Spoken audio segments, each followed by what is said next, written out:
They expected us to burn their sky. Every telescope on their dying homeworld was turned upward, watching the human fleet blot out their sun like a gathering storm. And every child of the Kareth Empire had been taught since birth that if humanity ever reached their capital, mercy would not exist. The war had lasted 12 years, and in those 12 years, entire constellations had learned to fear the sound of Kareth dreadnoughts tearing open slipspace without warning. Human colonies had vanished in white fire. Oceans had boiled. Cities had been reduced to drifting ash. Lieutenant Mara Ilian had stood on the surface of New Jakarta when the sky fractured and the Kareth came screaming down in pillars of light, and she had listened to the evacuation sirens dissolve into static as orbital defenses failed one by one. She had held her younger brother's hand while the transports lifted, and she had watched the last shuttle take off without them. He did not survive the bombardment. She did. Humanity did. And humanity learned. We learned the geometry of Kareth warships, the rhythm of their tactical doctrine, the arrogance encoded into their strategies. We learned that they conquered not for resources but for certainty, believing that domination was the only stable equation in a chaotic galaxy. We adapted faster. We fought dirtier. We endured longer. One by one, their fortress systems fell, not to superior firepower but to stubborn, unrelenting coordination between species they had once dismissed as primitive. And now it was over. The final Kareth defense grid had collapsed 72 hours ago. Their high strategist had transmitted unconditional surrender from a command spire already crumbling under human orbital strikes. The galaxy held its breath because history was clear. Empires that commit genocide do not get rebuilt. They get erased. Admiral June Park stood on the bridge of the HSS Resolute, staring at the fractured continents of Kareth Prime, its atmosphere choked with the debris of its own shattered fleet. Around him, officers waited for the order that would define humanity for the next 1,000 years. Tactical projections hovered in cold blue light, showing optimal bombardment vectors that would end the Kareth species in a single coordinated strike. No future uprisings. No lingering threat. Clean. Final. Efficient. On the surface below, in a city whose defense cannons had melted from overuse, a Kareth mother named Salathi pressed her scaled forehead against a cracked viewport and watched human ships maneuver into firing formation. Her brood clustered behind her, silent, disciplined even in terror, because Kareth culture taught composure above all else. She had lost her mate in the 3rd year of the war.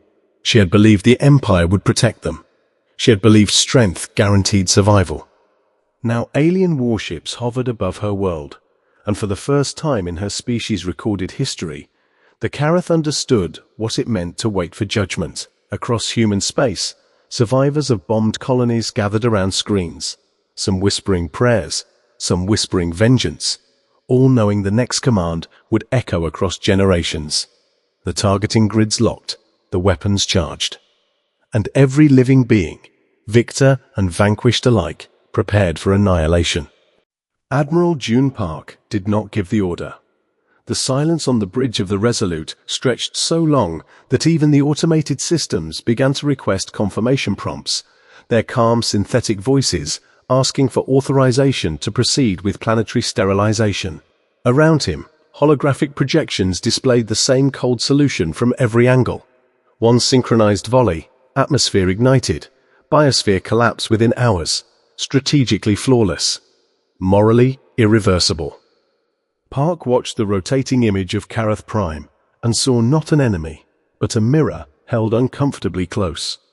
12 years earlier, humanity had stared at its own burning cities from orbit, helpless beneath a sky filled with foreign warships.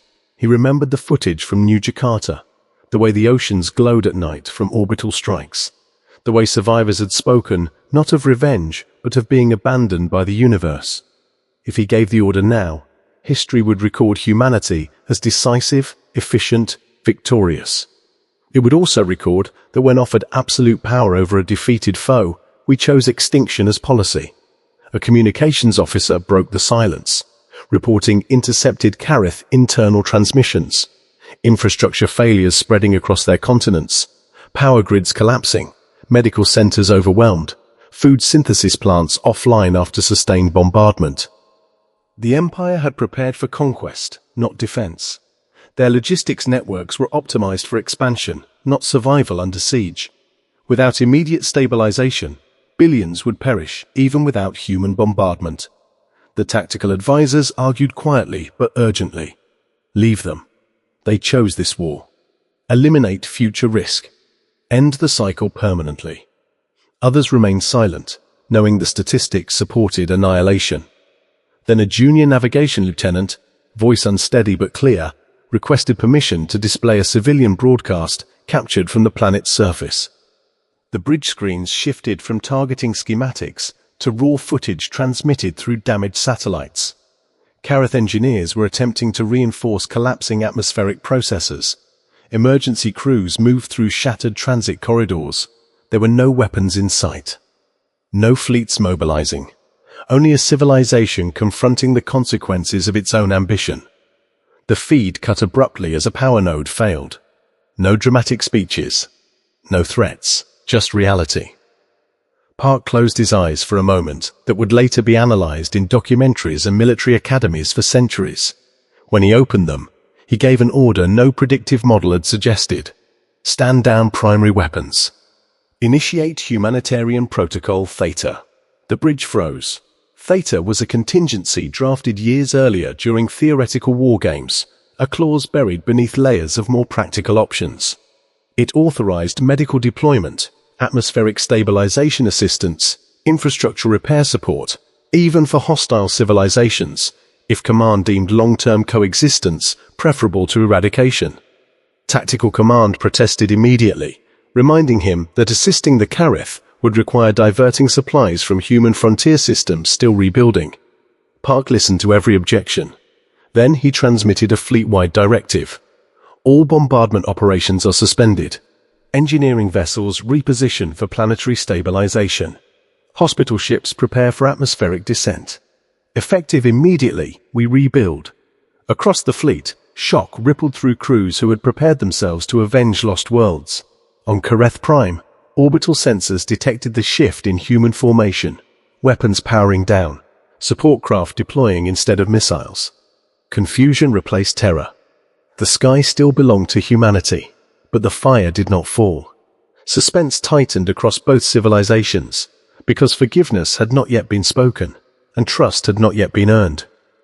The first human ships entered the atmosphere, not as conquerors, but as lifelines, their hulls glowing against the smoke-choked sky as stabilization platforms unfolded like metallic wings over failing cities. Kareth defense networks, still technically operational, tracked every descent yet did not fire, because the command to resist had dissolved into stunned disbelief. Admiral Park authorized full transparency protocols, broadcasting human medical frequencies, engineering schematics, and environmental repair data across open channels, so there would be no hidden blades behind the offered hand. Lieutenant Mara Ilian volunteered for the first surface deployment, stepping onto the scarred soil of the world that had once ordered the destruction of her own. The air tasted of ash and ionized metal, not so different from New Jakarta after the bombardment, and for a moment, grief rose in her chest like a reflex demanding justice. Instead, she signaled for atmospheric processors to be recalibrated and directed drones toward a collapsing transit grid where Kareth civilians were trapped beneath composite debris. The first time a Kareth engineer met her visor with unshielded eyes, neither spoke, because language was insufficient for what was happening. Humanity had the power to erase them, and chose instead to kneel in the ruins and lift with them. Across the planet, human hospital ships deployed modular clinics, treating injuries without discrimination, uploading translation matrices to bridge centuries of hostility. There were protests within the fleet, private messages from survivors who demanded to know why the architects of genocide were receiving aid purchased with human blood. Park answered every inquiry personally, not with rhetoric, but with a single question. If we become what we hate, what exactly have we won? Weeks passed. Atmospheric toxins decreased. Power grids flickered back to life under joint human and Kareth supervision. Suspicion did not vanish overnight. It thinned slowly, like smoke dispersing after a storm. Salati, the Kareth infrastructure engineer, who had once waited for annihilation, found herself working beside human specialists to redesign energy networks not for conquest, but for resilience. In shared command centers built from the skeletons of former defense towers, former enemies debated load distributions and water purification efficiency instead of battle formations. The galaxy watched in stunned silence as reports spread. The species that had been brutalized chose reconstruction over revenge. Trade routes that had once braced for human expansion now recalculated political equations, because domination had always been predictable. But mercy on this scale was destabilizing in an entirely different way.